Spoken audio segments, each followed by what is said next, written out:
Welcome to What Drives You with your host, Mike Gourdet. Human solution consultant from Seattle, Washington. It is now time to sit back, buckle up for the show that drives the asking question of what drives you. And now your host, Mike Gourdet. Welcome to this week's episode of What Drives You, the show about why we do the things we do. On today's episode, we're going to be talking with Ryan Holsapple, who is a transformational facilitator, and I'll let him tell you what that is. We will also be talking today about psychological defense mechanisms. We'll do a little consulting corner as well as the question of the day. So stick around, come back for the interview. We'll be right back.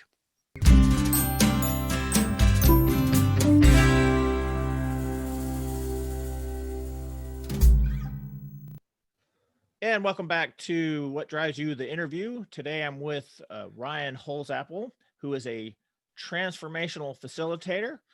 Hi, Ryan. Thank you for joining us today. Can you explain what that is? Thanks for having me. Yeah, Oh, Mike, thanks for having me. So we have a few different delineations now in the modern thrust of personal transformation. We have therapists and life coaches. And there's even on the new age fringes, there's healers and shamanic counselors. There's all sorts of stuff going on. There's a couple of reasons why I call myself a transformational facilitator. I'm trained as a life coach. I don't use that term anymore, and I'm trained as a therapist. The reason I use transformational facilitator is because I neither adhere to the APA's guidelines in general. I think the APA has made some mistakes, and I don't like referring to myself as a life coach anymore because I'm more of a yes, exactly, and I'm more of a Gestalt therapist. If you were going to call me anything, that's my training. But I also have training in Jungian psychology and various other things. I like the word transformational facilitator because it really encapsulates what I do. I help facilitate somebody's transformation. They do all the work. I don't do the work for them. I just set up the reflections, the opportunities, and the choice points for them to do their own transformation. So I like that term a lot. And actually, I want to start training transformational facilitators because I've gotten permission from my supervisor, Dr. Strachan, to now be a trainer, which is kind of exciting. So there's kind of a little synopsis of why I call myself that. Okay, so is this your contribution to the psychological field? Absolutely. Yeah, absolutely. All right, that's perfect. And how did you get to this place? I mean, so what the audience doesn't know is that we've known each other for a long time. Yes. How did you get to this place where you just told me you're actually going for your doctorate degree? Tell me about Yeah. So I just finished my master's, which was a fun and really meaningful ride at Pacifica Graduate Institute in California. It's an amazing institute, and I'm now in the PhD portion and really enjoying that. And how I got here is going through a deeply personal transformational journey from the time I was about 16 to now. And this is when the lights really started turning on for me, and I started becoming really interested in what it means to change, what it means to grow, what it means to transform, because I was suffering so much as a youth and as an adolescent that I had to be interested in these things in order to care for myself. But not only that, even back into my childhood, I was always very poetic, philosophical, and I called myself a seeker. I always thought of myself as a seeker. I wanted to know what was true. Now, what happened was as I developed as a young child, 6, 7, 8, I started asking these existential questions. What does it mean to die, right? I had this around 6 or 7 years old. I had this crisis about death. Oh my gosh, we all die. What does it mean? And I had this kind of dichotomy. Well, what would it be like to live forever? And I thought, wow, that sounds absolutely miserable. And I would imagine this old man sitting at a coffee table, drinking coffee in perpetuity in this kind of stagnant white kitchen. And then I would say, okay, well, what's the other option? Well, then we stop existing. And I said, well, that sounds miserable too, because Wow. then I don't exist. And so I had this crisis of like, I'm either going to exist in perpetuity or I'm not going to exist at all. And my parents could offer me no consolation. My mom was just baffled and she just didn't know what to do with my dad says, yeah, well, you die and you just go away. So suck it up, kid. You got to deal with it. All right. Great. That's great. Not very right. So that's the kind of kid I was. Now, as I developed, I struggled in school. I was a very creative thinker, but I didn't like being in the confines of the classroom. I was what people call ADD, right? So I'm all over the place. And so there began to be this driving question of what's wrong with Ryan. Now that's a very damaging narrative for a kid to have. What's wrong with me? Right. So my parents are trying to figure out what's wrong with me. My teachers are trying to figure out what's wrong with me. And now I'm carrying around a story that maybe there's something wrong with me. There was nothing wrong with me. Unfortunately, the release valve for all this became addiction. And by the time I was in 6th, 7th, and 8th grade, I was experimenting with drugs and alcohol. I was butting heads with my parents. I was depressed. I was struggling in school. And I began to kind of stand up to my dad and not just agree with him on everything. And he was having a harder time controlling my behavior. So his solution was, well, let's try wilderness therapy. Okay, so I went to my first wilderness therapy program in 8th grade. I got a lot out of being in the wilderness. The program was very militant, and the program was not a great program, the first program I went to. What I really enjoyed was being in the wilderness. And don't get me wrong, there's people at that program that I really loved getting to know, but the structure and the disciplinarian style, I wouldn't recommend it for that particular program, which is now, I think is now out of business. I won't say any names.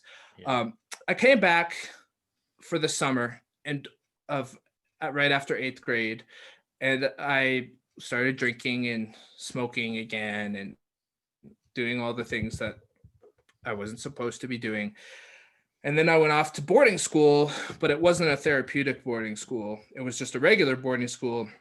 I got expelled from that boarding school when I was 15. And then my dad said, well, kid, you got one more chance. I'm going to bring you home. You can go to regular high school, but if you screw this up, you're out of here. And so I failed multiple drug tests. I got in a really bad fight. I was like snorting my Ritalin and my Concerta, which are like stimulants for ADD. And I was doing all sorts of other things. I wasn't doing like cocaine or heroin, but I was drinking heavily. I was smoking weed and I was abusing medications. Trying to numb the pain. Trying to numb the pain. So I got what's called transported. And transporting is when you basically get gooned, is what some of the kids are calling it now. You essentially get kidnapped, right? Which is a controversial thing, and we don't have to go into all that. Right. Yes, you get controlled in a way to try to force a change. So I go to wilderness therapy again, and then I end up in a program that you're staffed at the time, if you don't mind me saying so, called Imbalance Ranch Academy. That's where we met. That's where the rubber hit the road. That's where I decided that sobriety was important to me after about 6 months of flailing around and throwing temper tantrums, struggling with anger and self-hate. Yes, as you well know, and struggling with self-abuse. But eventually I made the choice inside of myself to get sober. And that was a real conscious decision I made. And as you know, a lot of kids in these programs don't get to that point. And some do. And I think it's all an inside job, right? It's all based on that person's process and their willingness to go. Yeah, it's all an inside job. And then I ended up subsequently after that program, which it's a very long story that you know and that I know, and lots of ups and downs, but I learned a lot. I grew a lot, and eventually ended up going through transitional living and then ending up on my 2 feet as an adult in undergraduate. And I started taking psychology very seriously. I went through training programs as for life coaches. Like I did a 317-hour training at the Earth-Based Institute, which was just a phenomenal program because they taught how to use therapeutic tools within the context of coaching, right? Because coaching means you're working on a goal. You have to have a goal in order to call it coaching. Otherwise, it's kind of loose and it could be considered more therapy. But they taught us, here's how you use this trauma tool within the context of coaching. Here's how you use this gestalt within the context of coaching. Here's how you use this brain science within the context of coaching. And so we had all these different modules of how to be professional coaches with a therapeutic skill set, basically. It was very cool. And then I met Dr. Strachan, and he is far and away the best therapist I've ever met or worked with. He's a lifelong Gestalt therapist. He's in his 80s now, but he developed what's called the self, soul, spirit model, which is the idea that we're all made up of various subpersonalities. That's the self. The soul is about creative choice and consciousness. So the soul is a word that means that we can become conscious, we can have consciousness, we can be aware of the parts of ourselves that drive us and make conscious choices. The spirit is more of an idea that if you live a soul-directed life, at the end of that life, you deliver a good life to spirit. So if you live a life of conscious choices, and spirit just means the great mystery. There is no ontological proposition that we're saying it has to be this absolute truth or that this is spiritual reality. We leave it open to question. But the idea is if we live a soul-directed life full of personal responsibility and personal choice, and we realize that our choices are our own and the parts of us that we deal with inside are ours to deal with and manifest in the way that we want to or the way that we choose to, then at the end of the life, you can say, hey, that was a soul-directed life. So that's the goal of the work. That's how I got to where I am today. And Pacifica Graduate Institute has been a wonderful complement to my direct studying and supervision under Dr. Strachan. So, yeah, that's nice. A lot.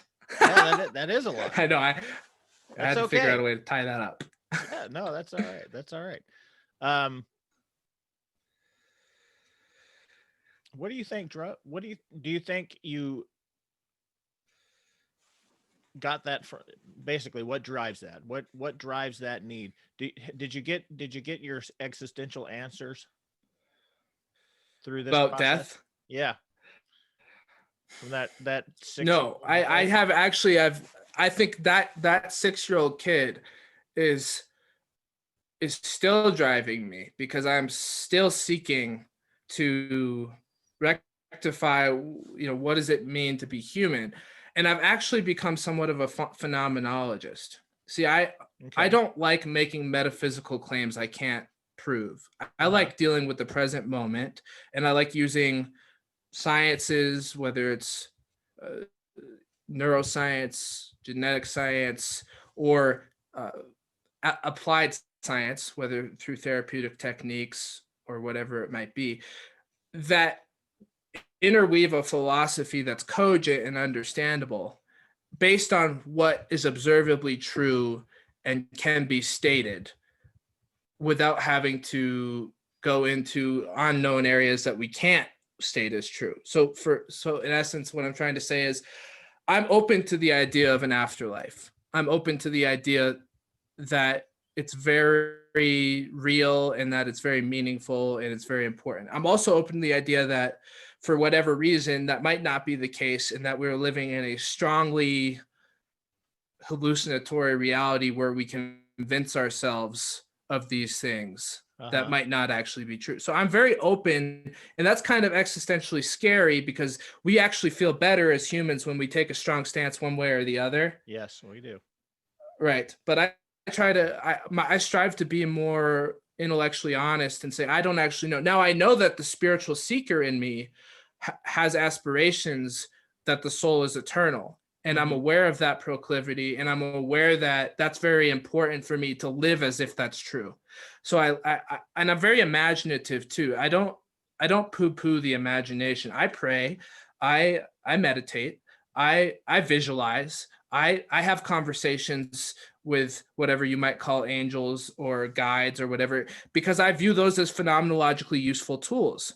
I don't really give a shit if they're actually metaphysically real. I care that they're real to me in my experience. It doesn't really matter if it's a projection or not, as long as I'm consciously participating. So that's where I've gotten from that 6-year-old who wanted a black or white answer to more of a sophisticated view. But who knows, maybe 10 years from now or sooner than that, I'll say, there's definitely an afterlife, or maybe I'll say, there's definitely not. I don't know where I'll be, but I'm open to that changing process. That's good. As long as you're okay drinking coffee by yourself now. Every morning I typically do. That's what good. do you, I mean, I hate to derail the interview, but what do you make of all those questions? I try to answer those questions too, as you know. I have a lot of thoughts along those lines. I have studied human behavior almost my entire educational career. Yes. And I also study philosophy, and I also study, I study anything I can get my hands on that's going to give me some answer to some question, whether it's, astrophysics or whatever. That's just who I am. So yes. So I'm always concerned about these types of answers. What does this mean? What does that mean? Of course, as I've gotten older, it's become more about what's going on right now, right? What does this mean right now? What does that mean right now? So I don't know if that really answers. I don't know if that really answers your question. But. Well, do you have any particular convictions about death or? Well, I'm a Christian. Spirituality. So, yeah, I'm a Christian, so I follow that belief system. Right. I get in trouble a lot because I have a lot of questions about why that particular thing is the way it is, or why somebody interprets the Bible the way they do, or so I still have all these questions about how this is done, but I have a very strong belief in that system. Yes. And I think it would be helpful too for me to add that I have faith. I have strong faith that there's more to life than physicalism or materialism. What I don't have is proof. And so those two things are important to me. But see, I don't live as a materialist. I live as if life has more meaning than just the physical world. So it's hard to say, because some psychologists would argue the way that you act is actually what you believe, not what you say. So they might say, Ryan, you're saying you don't know what you believe, but you act as if you feel that there is a spiritual reality. So you could pin me down in that sense. Yeah. Yeah. I often talk about that when I talk about human behavior. I'm from that physical sense. The human person is always telling the truth, whether they're saying it or not, in how they act and how they do things. And it's not always this quick fix like we see on TV, where you can go solve a crime in an hour by looking at behavioral clues and whatnot.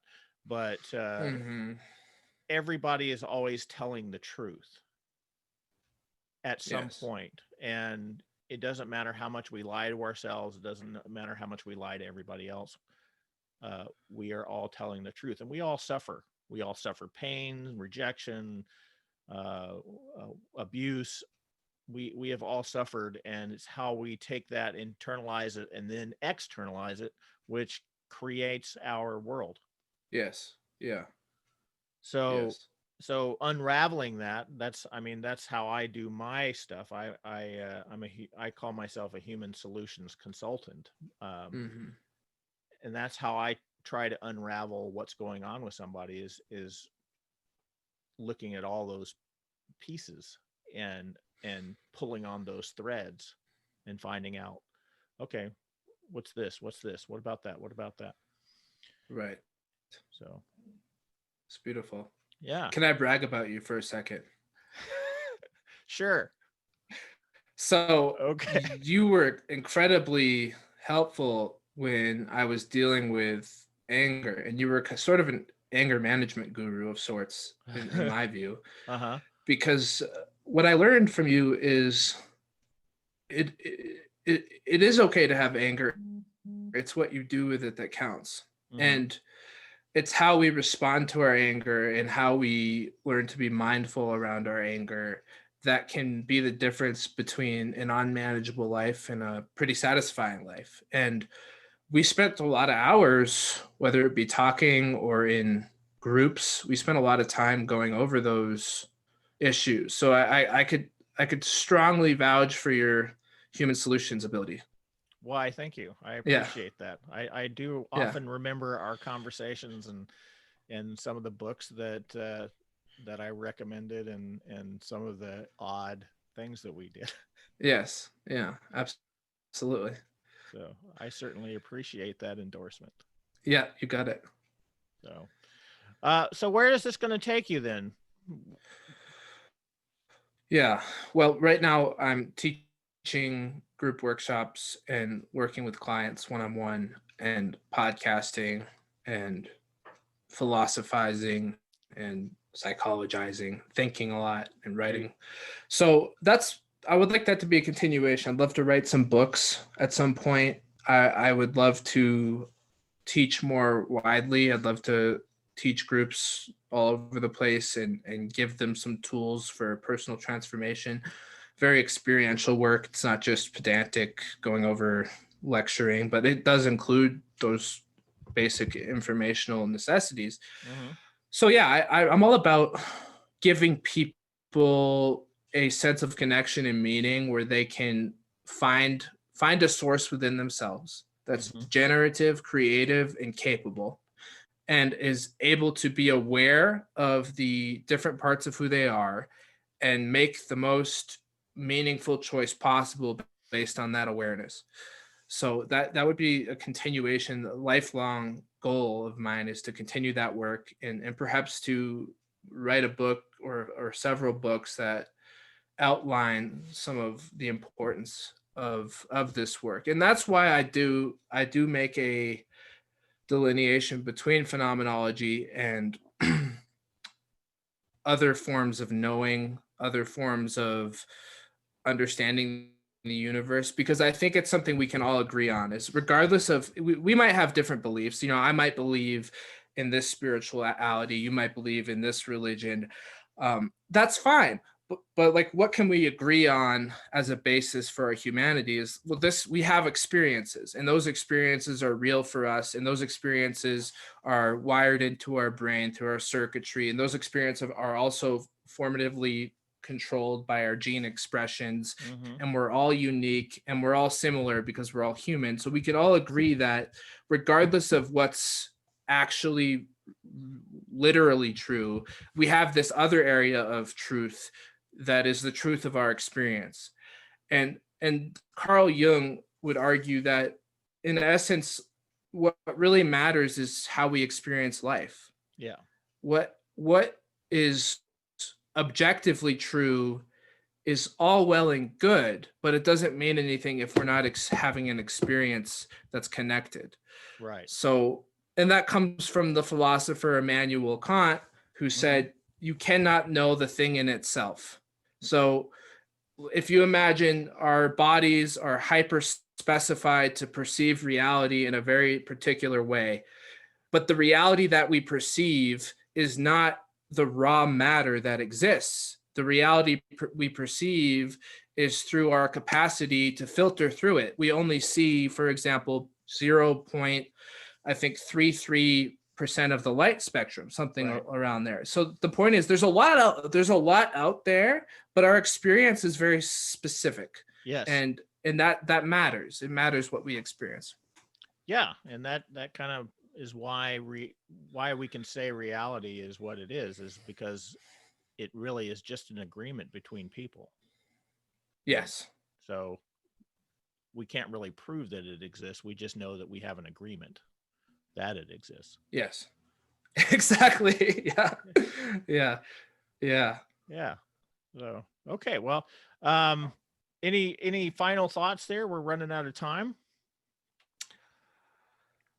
You know, it's just circling. Yeah, I'm struggling inside of myself because the spiritualist in me is saying, dude, you go out here and you say that you don't know what exists, and at the same time you have this strong faith and spiritual commitment that there is something greater than yourself out there that is more than just a collection of atoms and molecules. And so I'm struggling inside of this is what I teach people, how to struggle inside of the philosopher in me is presenting a very conservative view of reality, but the spiritual seeker in me wants to present something more magical.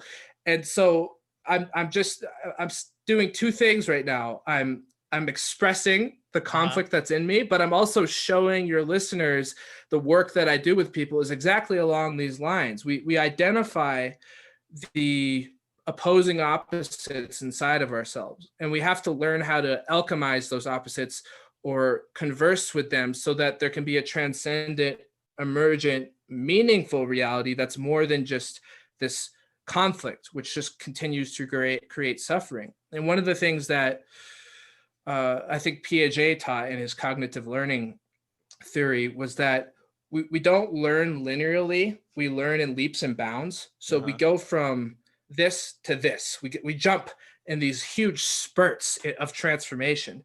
And I think that is what this model does. It's a dialectical process where tension creates bursts of understanding, and that's how we learn, and that's how we grow, and that's how we transform.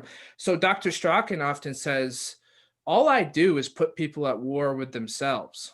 So as a therapist, his job is to get people to realize that all the bullshit that they're projecting onto their friends, family, and enemies is actually bullshit that's happening inside of them. Right. That if they would just hash it out, they would feel a lot better than if they continued to blame, because we live in a blame society. It's somebody else's fault while I don't feel okay. Yes, I know.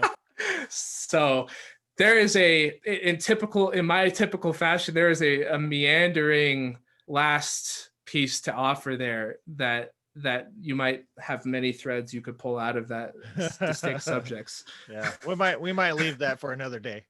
Right. Exactly. Yeah. All right. Well, thanks for joining me. I'm certainly interested to find out where you're going with your education and your goals. Thanks for having me. Yeah, anytime. So hang out for just a second. That's going to be it for today's interview. Thank you, Ryan, for joining us. Stick around. We'll be right back for the topic of the day and then the question of the day. Take it easy.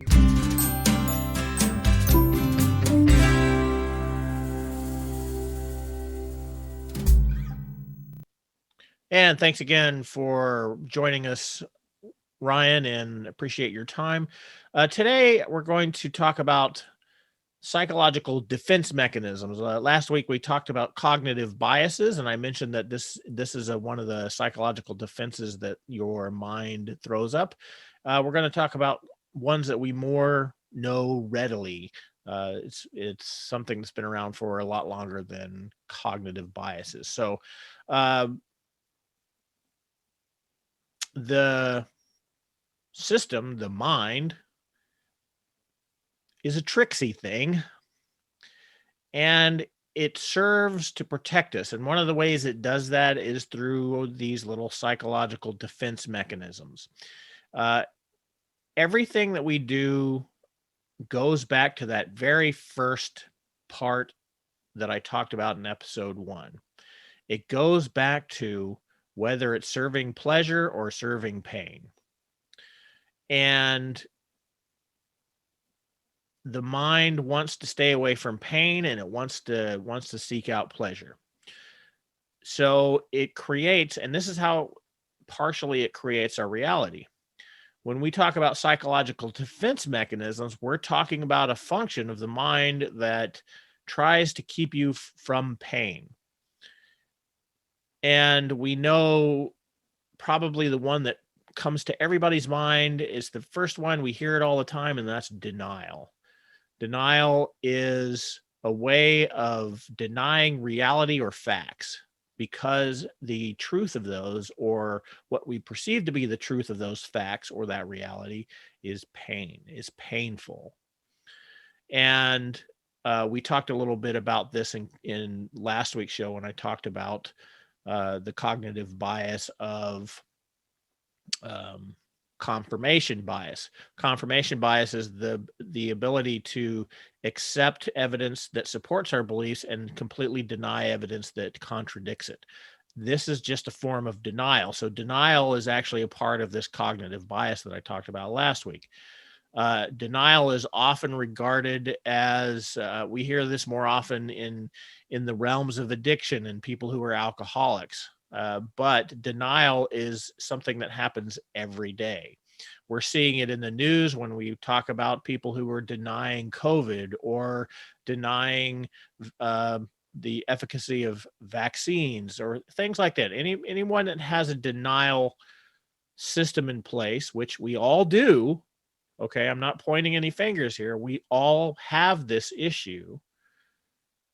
What we are trying to do is keep ourselves from experiencing some sort of pain. Now, when it comes to the COVID situation, we have COVID deniers because why? Well, we don't want our lives to be disrupted.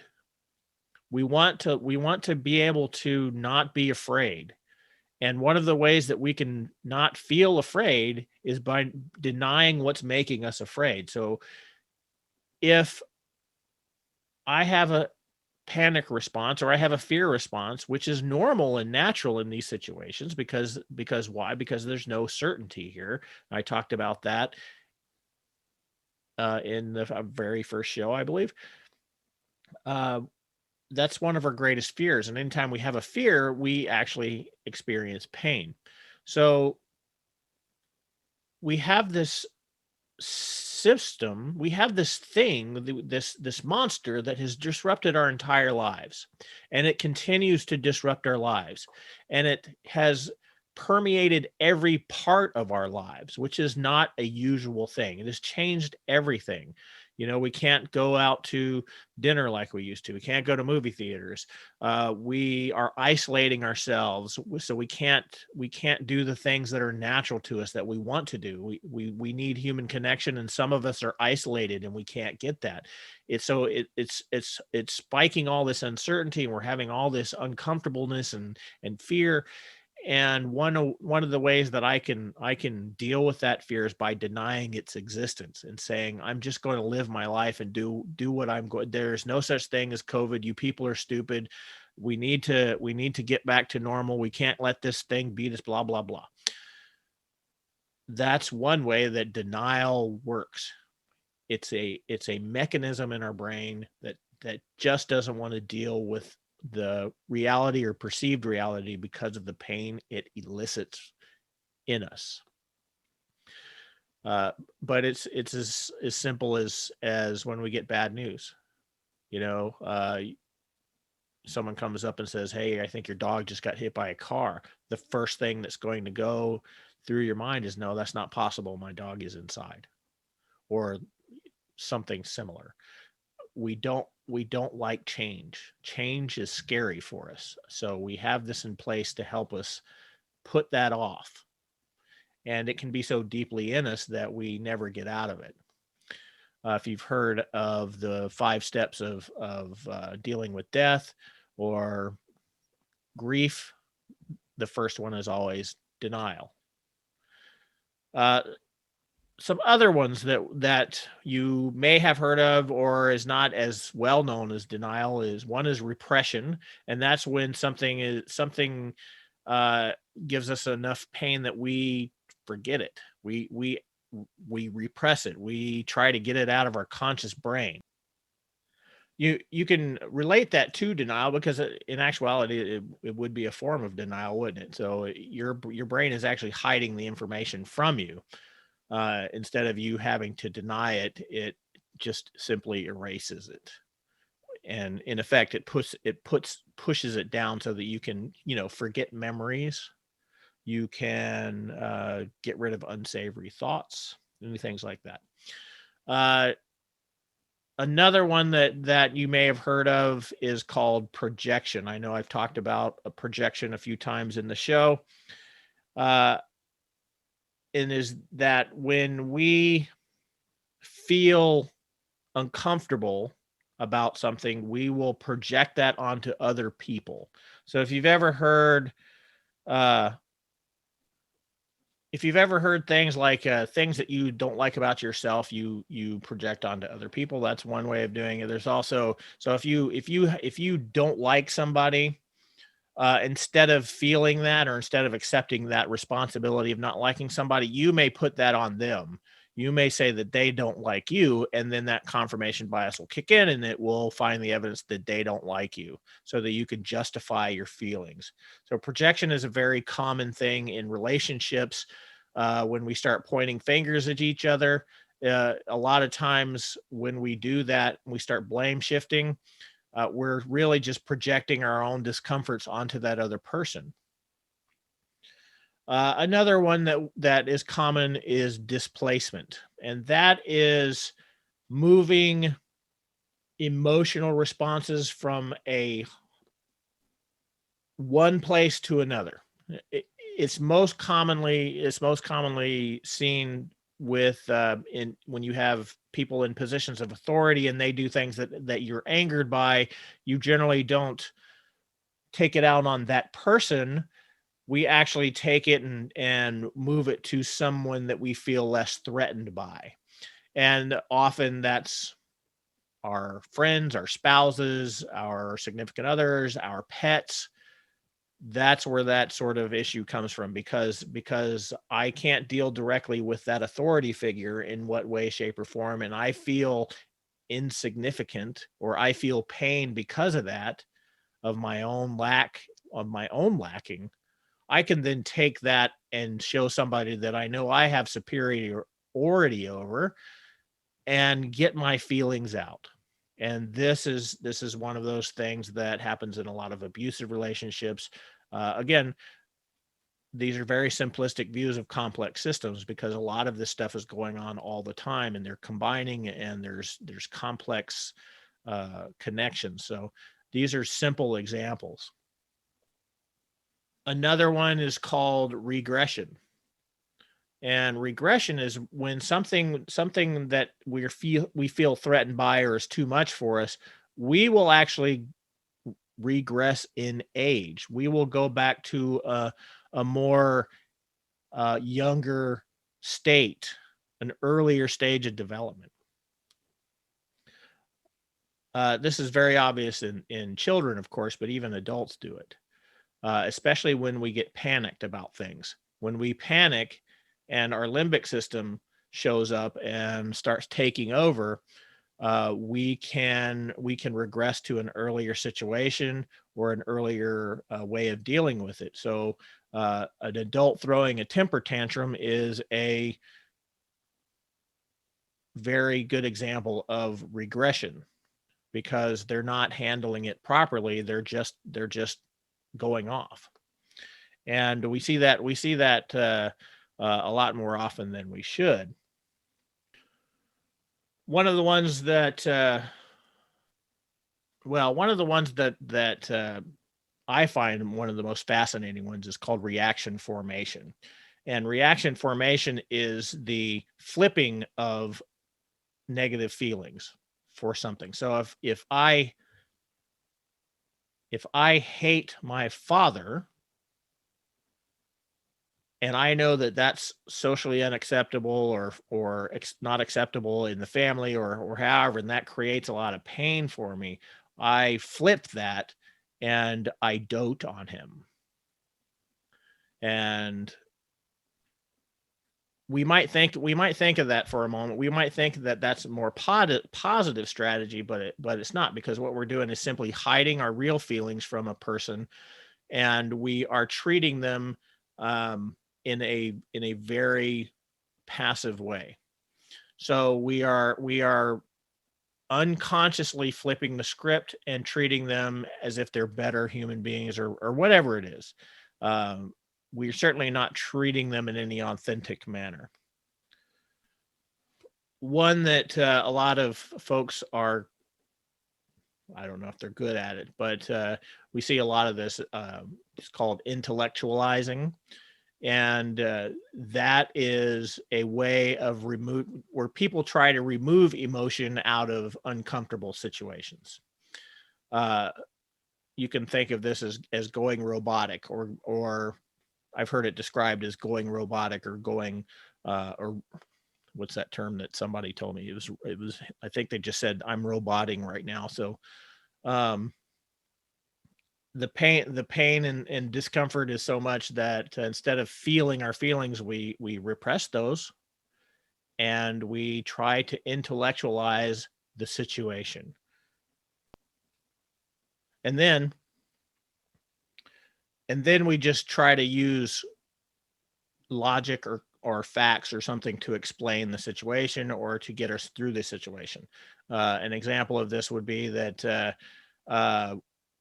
you get fired from your job, and instead of dealing with that loss or that those feelings of an emotion, you suddenly become very robotic in gathering data on maybe what happened. You might gather data on the jobs that you're going to get. You might gather data on the way you're going to get those jobs, and it's completely unfeeling.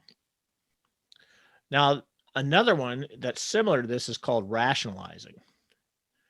And rationalizing is a little similar to this, except what we're doing is we're using our own facts, to explain why we're doing certain things or why a situation has occurred. We're basically using our own set of fake news. And this is something that a good example of this is a manager who is always late to work, but yells at everybody else for being late. And when he gets called on it, he has a number of reasons why he can be late or why it's okay for him to be late, and not the employees. And then we have, out of all these defense mechanisms, we have one that's really considered to be the positive one, one of the very few positive strategies, and that's called sublimation. And that is redirecting strong emotions into a positive format. Okay, so this can be very similar to displacement in that manner. But what happens is let's say that you're having a really bad time dealing with your boss, right? So if you have a bully boss, or you just don't like your boss, and your boss is always on your case, and because he's an authority figure, like I said, you can't deal directly with him. So you would go home and take it out on your wife, which would be displacement. Instead, you go home and channel it into, say, exercising or improving yourself. Okay. That's the difference.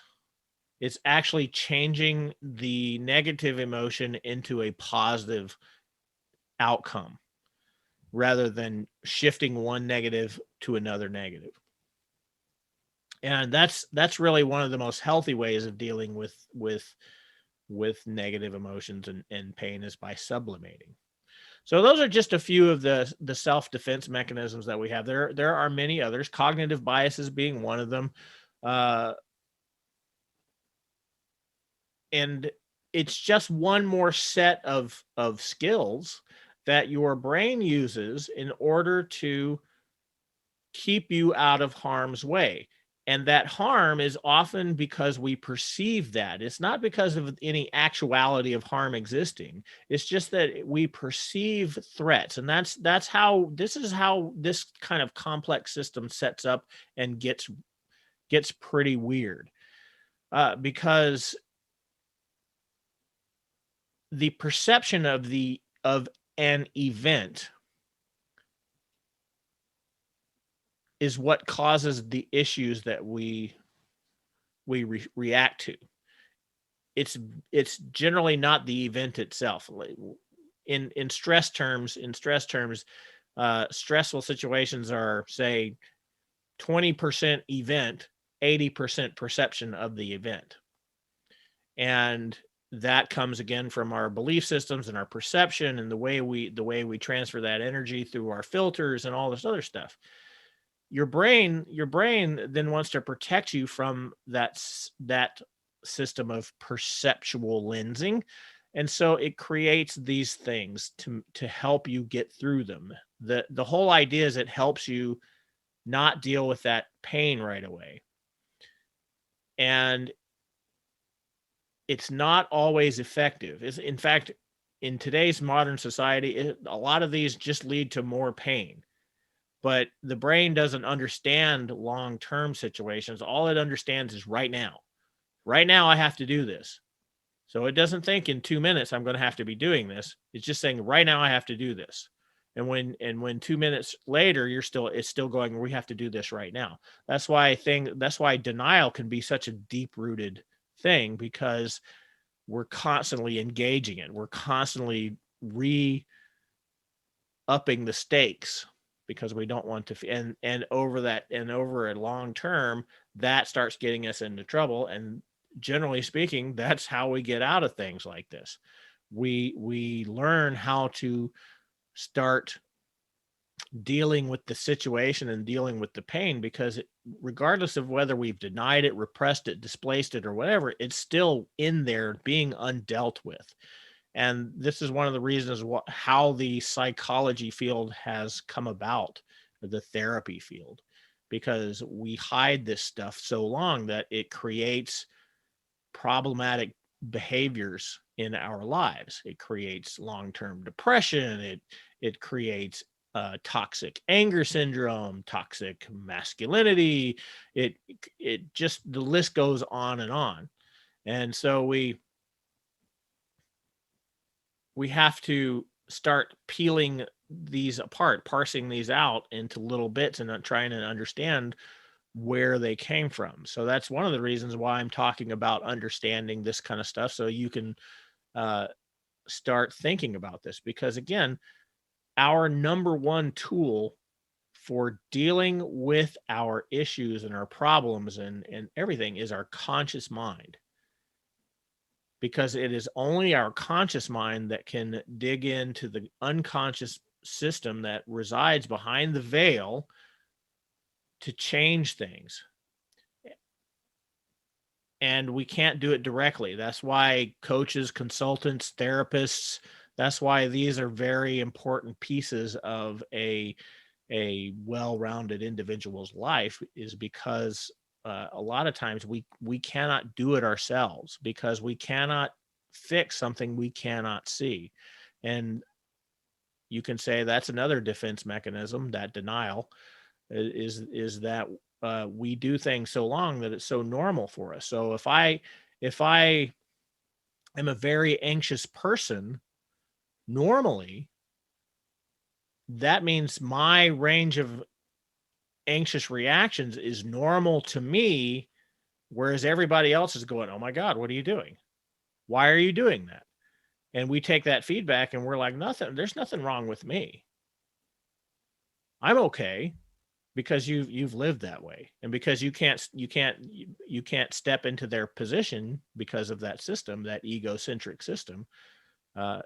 It's hard for you to see what other people are seeing. So when you go to a coach or a counselor or whatever, they can mirror that stuff back, and you can go, oh, okay, let's figure this stuff out. So that's some psychological defense mechanisms. Again, learn them, figure them out. They're very fascinating. And in the end, it helps you understand yourself and others better. So thanks for listening. Be right back with the next segment.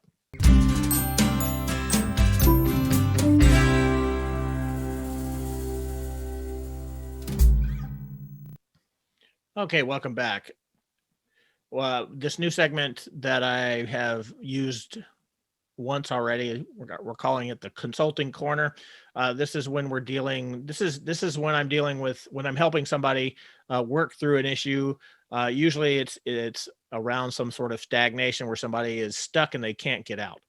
Uh, One of the things that happens when we are stuck, one of the things that happens when we're stagnating, is that we tend to externalize our circumstances. In other words, we're blame shifting. We're creating systems outside of ourselves that are controlling our fate. And if you understand that term of fate, you might understand what I'm saying. In psychological terms, the idea of fate, things like that, is considered an external locus of control rather than an internal locus of control. And what happens is that we are experiencing so many bad inputs, so much pain inside, that we are looking for outside reasons for it to exist. And so we blame the environment, we blame the situation, we blame other people, we blame the economy. Well, it's not me, it's COVID. It's not me, it's the economy. I can't grow a business because of the economy. I can't uh, do whatever it is that I want to do because of whatever it is that I think is holding me back. And one of the important things to understand is that we need to move that external locus of control to an internal locus of control and take responsibility for our mess. And we all have to do this. I've done it. I still have to do it. This is not a, just because I'm telling you all this stuff doesn't mean that I don't experience it, because I do. And sometimes I know that I'm doing it. Sometimes I don't know that I'm doing it. And somebody has to point it out to me. And then I can go through the whole defense mechanism, be like, no, I don't, or rationalize it or whatever. But the point is that when we get into these places where we're stuck and we have this sense of hopelessness that we can't get the goals that we're going after, and so we're sitting there spinning our wheels. Like last week, I talked about circling thoughts and a way to deal with those.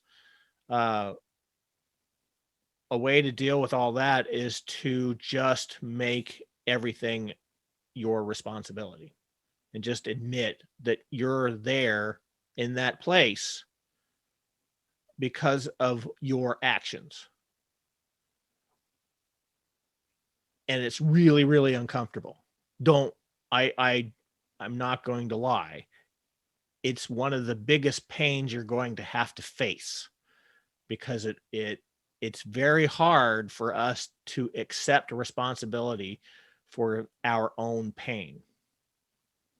But if we do that, if we start taking away all the external controls of our lives and we start learning that it's our internal controls, what do you think is a response to that? Once we get through the pain, we start to see what? Well, we start to see hope. We start to see direction. Because if I put myself into this mess, well, who can take me out of this? Well, I can. So that does a couple of things. First, it revitalizes my energy a little bit. I free up energy because all that blaming I was doing on external events takes up energy. And as soon as I can recognize where everything is coming from, I've just freed up that energy. Now I have enough energy to deal with the situation. And then I can focus my direction. I can do some oriented focus, and I can start moving in a direction that I choose. And when I can do that, when I learn how to do that, that means that I start creating what's called momentum. I start creating motivation because my brain is no longer worried about all these external things. It is now giving me dopamine shots every time I do something in the step of the direction. So anytime I get that dopamine shot from doing something that I'm getting out of my situation, that gives me more energy to do it, and it keeps me going. So that may be a little bit of a long-winded explanation, but that's one of the things that you have to do if you're stuck is you need to stop externalizing your situation and learn how to internalize it. And that's it for that piece. We'll be right back for the question of the day.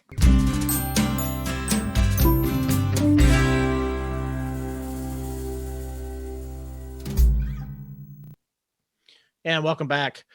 Today's question comes from Jefferson, and it is, why do we all engage in small talk? Why some of us hate small talk. So yeah. But here's the reason for that. I mean, it's a very common thing, and is, a lot of introverts like me don't like engaging in small talk. Extroverts tend to love small talk. But why do we do it in the first place? It's a social program. We run social programs all the time. They're like little computer programs that help us engage with each other. And what is the purpose of that? Well, the purpose of that is relating. We are driven to connect with other human beings. It is one of our deepest drives. And that is that drive for acceptance. But we also, what is our greatest fear is uncertainty. So we have our greatest drive and our greatest fear. And that creates a problem for us. It's called cognitive dissonance. And I'll talk about that some other time. But when we meet another person, we engage in a step-by-step program in order to see if we are relatable. And there's only 4 ways that we engage with other human beings. And one is indifference, and that's normal. That's our normal everyday thing. And then we have 3 things that we want to determine when we meet another human being. We want to first determine if they're an enemy. That is the most important piece immediately. We want to determine if they're a friend, or we want to determine if they are a potential mate. So we engage in small talk. Now, the interesting thing about the potential mate piece is that I said something the most important was the enemy. Well, maybe I was a little wrong, because potential mates, that's one of the few things that will short circuit our survival mechanisms, and we will do things that we normally wouldn't do in order to engage in that behavior. That is, our drive to procreate is stronger than our survival drives. Anyway, back to the point. When we meet somebody, we have certain rituals that we go through. Pre-COVID common rituals are shaking hands, introducing yourself, and engaging in small talk. Okay, shaking hands is often goes back historically to show that you don't have a weapon. One of the things that shaking hands does is it creates physical contact or physical bonding, so that we do have a sense of connection that way. Introducing ourselves, when we identify things, we take power from them. So if you remain unknown, it's more scary than if you have an identity. So when you identify yourself as whoever you are saying, this is me. And it gives that other person comfort because they have now identified themselves. They are no longer an unknown entity. And that's why we do it. We share those. Again, we're trying to establish connection. And we engage in small talk because our brain needs to determine whether or not there's more differences or more similarities, because those are the two things that it's looking for. So we engage in small talk. How does that work with those two things I was talking? Well, it's easy. It's not vulnerable. We're not going to just open up and just be vulnerable to anybody we meet. And I challenge you to next time somebody meets you, to just start spilling your guts about something and see how quickly they want to get away from you. Because I know that you have experienced that when you go through this little ritual that says, "Hi, how are you?" And the person goes, "Oh my God, you would not believe the day I had," and you don't know them. And they start telling you they start oversharing. And it makes a lot of us, it makes us afraid. Why? Because they're going off program. And when they go off program, they're giving us a big difference, and difference equals danger. So we back up. We literally start disengaging. Right? So small talk is a ritualistic program in which we can share information and create connection without really being vulnerable towards each other. How's the weather? Oh, it's great. I love it. What's your favorite football team? How did the score? How did you like the score? See, so we can really start to see how people react.